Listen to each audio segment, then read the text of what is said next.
নতুন এটা মিনি ব্লগলৈ স্বাগতম জনাইছোঁ আৰু বহুত দিনৰ মূৰত আজি ভিডিঅ'টো দিবলৈ লৈছোঁ আৰু ইয়াত ধুনীয়াকৈ কাপোৰ চাপোৰ পিন্ধি ওলাই লৈছোঁ আজি নামঘৰলৈ বুলি। আজি নামঘৰত আছে ৰাজহুৱা সভা আৰু বৰসভা। আচলতে কিছুমান জেগাত ৰাজহুৱা সভা বুলি কয় আৰু কিছুমান জেগাত বৰসভা বুলি কয়। এইফালে আমাৰ পোৱালীকো লৈ অহা হৈছে আজি নামঘৰলৈ আৰু বৌহঁত আছে লগত খুৰী। এইফালে নাম ষ্টাৰ্ট কৰিব লৈছে, তেনেকুৱাতে আমি গৈ পাইছোঁ আৰু ইয়াৰ ভকতসকলে নাম লৈছে।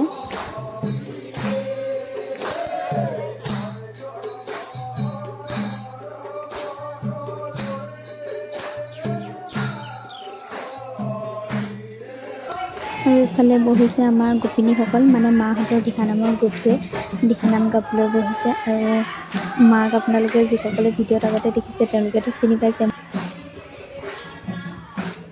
ইফালে নাম শেষ হোৱাৰ লগে লগে মই সেৱা কৰি ঘৰলৈ বুলি উভতিছোঁ। যিহেতু দেউতা এতিয়া সম্পূৰ্ণ সুস্থ হোৱা নাই, সেইকাৰণে মা আৰু মই একেলগে বেছি টাইম বাহিৰত থাকিব নোৱাৰোঁ। আজিলৈ এৰিছোঁ, বাই বাই।